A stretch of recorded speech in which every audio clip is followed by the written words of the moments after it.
नमस्कार विद्यार्थी मित्रांनो, मी डॉक्टर किशोर बागडे आणि आपण बघत आहात YouTube channel medical admission guidance. या चॅनलद्वारे आतापर्यंत आपण मेडिकल ॲडमिशन संदर्भात जी काही गरज आहे माहितीची ती माहिती आपण दिलेली आहे। तर आता सध्या तुम्हाला जवळजवळ बऱ्याच जणांना माहिती की माननीय सर्वोच्च न्यायालयाने आज निकाल दिला आहे की जे काही 1563 विद्यार्थी ज्यांना ग्रेस मार्क दिला होता त्यांची परत परीक्षा घेणार आहेत, ते पण 23 जूनला। आणि त्याच्यानंतर रिझल्ट कसा लागणार आहे आपण पुढे बघूच आहे। तर ह्या रिझल्टचा रिनीट जे होणार आहे 1563 जणांची, त्या रिनीटचा महाराष्ट्रावर काय परिणाम होणार आहे आणि महाराष्ट्राच्या विद्यार्थ्यांवर काय परिणाम आहे ह्याचा आपण आजचा माहिती घेणार आहोत। कारण तुम्हाला तर जनरल माहिती आहे की रिनीट होणार आहे 23 जूनला फक्त 1563 जणांची आणि त्याचा रिझल्ट लागणार आहे 30 जूनला। पण ह्या सगळ्या प्रक्रियेचा महाराष्ट्रावर काय परिणाम होणार आहे हे बघणं खूप गरजेचं आहे आणि तोच विषय आज आपण घेणार आहे। तर आजचा आपला विषय काय आहे? Effect on Maharashtra of the reNEET to 23 June. तर विद्यार्थ्यांनो 23 जूनला नीट होणार आहे, त्याचा रिझल्ट 30 जूनला लागणार आहे। आता ह्याच्यामध्ये महाराष्ट्रातील सगळ्या विद्यार्थ्यांनी काय करायचं महत्वाचं म्हणजे 30 जूनला रिझल्ट लागल्यानंतर परत नीट स्कोर कार्ड डाउनलोड करून घ्यायचंय, कारण ऑल इंडिया रँक सगळ्यांचा बदलणार आहे। अलग लक्षात, ह्या 1563 जणांमुळे भारतातील सगळ्या विद्यार्थ्यांचा ऑल इंडिया रँक बदलणार आहे। तुमचे मार्क बदलणार नाहीत, तुमचे मार्क जरी बदलले नाहीत तरी तुमचा ऑल इंडिया रँक बदलणार आणि सगळी पुढची प्रोसिजर ही ऑल इंडिया रँक वरच होत असते। त्याच्यामुळे 30 जूनला महाराष्ट्रातील सगळ्या विद्यार्थ्यांनी एक काम काय करायचं आहे, आपलं नीट स्कोर कार्ड परत डाउनलोड करायचं आहे आणि आपला ऑल इंडिया रँक बघायचा आहे। आणि तुमचा जो पहिला 4 जूनला जो काही नीट स्कोर कार्ड आलेलं होतं ते कुठेतरी दुसऱ्या फाईलमध्ये ठेवायचंय। अलग लक्षात, कारण काय होणार आहे, परत जेव्हा तुम्ही ऍडमिशन प्रोसेस मध्ये जाता तेव्हा नीट स्कोर कार्ड तुम्हाला अपलोड करावं लागणार आहे। ते अपलोड करताना जर समजा चुकूनच पहिलेच तुम्ही 4 जूनचं जर स्कोर कार्ड जर अपलोड केलं तर तुम्हाला प्रॉब्लेम येऊ शकतो, कारण तिथला ऑल इंडिया रँक वेगळा, प्रत्यक्षातला ऑल इंडिया रँक वेगळा।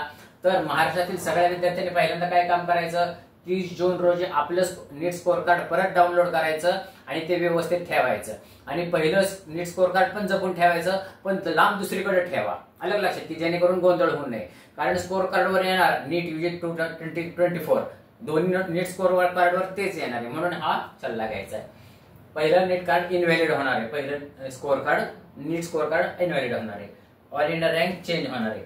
आता महाराष्ट्रातल्या कट ऑफवर ह्याचा काही परिणाम होणार का? जी काही रिनीट होणार आहे त्याचा महाराष्ट्राच्या कट ऑफवर काही परिणाम होणार का? तर काहीही परिणाम होणार नाही। कारण कसं आहे, महाराष्ट्रातले ऍडमिशन हे SML वर होतात, स्टेट मेरिट लिस्ट नंबरवर, ऑल इंडिया रँकवर होत नाहीत आणि महाराष्ट्रातील कुठल्याही विद्यार्थी ह्याच्यामध्ये नाहीये।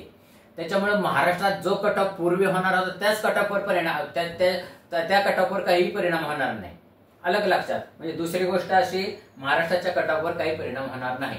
आता पुढे काय सांगितलेलं आहे NTA की त्यांचा ऑल इंडिया कोटाचा पहिला राऊंड 7 जुलैला चालू होणार आहे। अलग लक्षात, तर हे कसं आहे, गाईडलाईन्स काय आहेत म्हणजे MMCच्या, की म्हणजे जे काही ऍडमिशन्स करतात त्यांचे गाईडलाईन्स काय आहेत, ऑल इंडिया कोटाचा पहिला राऊंड घ्यायचा, त्याच्यानंतर स्टेट कोटाचा पहिला राऊंड घ्यायचा, नंतर ऑल इंडिया कोटाचा दुसरा राऊंड घ्यायचा, स्टेट कोटाचा दुसरा राऊंड घ्यायचा। तर NTA सांगितलेले किंवा त्यांनी सांगितले ऑल इंडिया कोटाचा राऊंड 7 जुलैला चालू करणार आहेत ते, म्हणजे ह्याचा अर्थ महाराष्ट्राचा पहिला राऊंड कधी चालू होऊ शकतो, साधारणपणे 10 ते 15 जुलैच्या दरम्यान चालू होऊ शकतो। अलग लक्षात, नीट लक्षात घ्या, ऑल इंडिया कोटाचा पहिला राऊंड 7 जुलैला चालू झाला तर स्टेट महाराष्ट्राचा पहिला राऊंड 10 ते 15 जुलैच्या दरम्यान चालू राहू शकतो। म्हणून तुम्ही आता व्यवस्थित व्हिडिओकडे लक्ष द्या आणि वेबसाईटकडे पण लक्ष द्या। पण ह्याच्यामध्ये महाराष्ट्र सरकार काय करेल की रजिस्ट्रेशन ओपन करेल, महाराष्ट्रासाठीच्या विद्यार्थ्यांचं रजिस्ट्रेशन विंडो ओपन करण्याची शक्यता आहे, कारण पुढचं काम अगोदर करून घ्यायला पाहिजे। नीट रिझल्ट लागलेला आहे, माननीय सर्वोच्च न्यायालयाने पण सांगितलेलं आहे की तुम्ही ऍडमिशन प्रोसेस चालू करा। तर पुढचं काम अगोदरच करण्यासाठी महाराष्ट्र सरकार काय करू शकतं, रजिस्ट्रेशन ओपन करू शकतं। तर तुम्ही नेहमी कनेक्टमध्ये राहा, वेबसाईटच्या कनेक्टेडमध्ये राहा, आमच्या कनेक्टेडमध्ये राहा, की रजिस्ट्रेशन ओपन झाले की आम्ही व्हिडिओद्वारे तुम्हाला सांगूच। कारण तुम्हाला माहिती आहे कर्नाटकचं आणि केरळचं रजिस्ट्रेशन अगोदर ओपन झालेले, रजिस्ट्रेशन म्हणजे काय की महाराष्ट्रातील विद्यार्थी ज्याने नीट दिलेले आहेत तो स्टेट काउन्सिलिंग मध्ये भाग घेण्यासाठी ऍप्लिकेशन करणं, त्याला म्हणतात रजिस्ट्रेशन. आणि रजिस्ट्रेशन झाल्यानंतर प्रेफरन्स भरून मग राऊंड लागतात. आलं लक्षात. तर आता हे जर सगळी माहिती झाली, एक 2 मिनिटांमध्ये परत रिकॅप करू आणि हा व्हिडिओ संपू. नीट 23 जूनला नीट 2024 परत 23 जूनला होणार आहे. कोणाचे होणार आहे? 1563 जणांची. 30 जूनला रिझल्ट लागणार आहे. परत तुम्ही नीट स्कोर कार्ड डाउनलोड करायचं आहे. नीट व्यवस्थित ठेवायचं. पहिलं नीट स्कोर कार्ड वेगवेगळे ठेवायचं आहे. ऑल इंडिया रँक तुमचा चेंज होणार आहे. त्याच्यामुळं तुमच्या SML वर काही परिणाम होणार नाही. आणि परत एक लक्षात घ्या, तुम्हाला जेव्हा महाराष्ट्र सरकारकडे रजिस्ट्रेशन करायचं आहे, तुम्हाला डॉक्युमेंट अपलोड करायचे आहे, नीट काळजीपूर्वक नवीन नीट स्कोर कार्ड अपलोड करा, नाहीतर जुनं स्कोर कार्ड अपलोड करताल तुम्ही.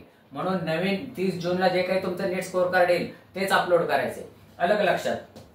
ऑल इंडिया कोट्याचा पहिला राऊंड 7 जुलैला चालू होणार आहे. म्हणजे स्टेट कोट्याचा पहिला राऊंड साधारणपणे 10 ते 15 जुलैच्या दरम्यान चालू होऊ शकतो. महाराष्ट्र सरकार कर्नाटक आणि केरळ प्रमाणे रजिस्ट्रेशन ओपन करू शकतं. तरी तुम्ही नेहमी आमच्या कॉन्टॅक्ट मध्ये राहा आणि वेबसाईटवर पण लक्ष द्या.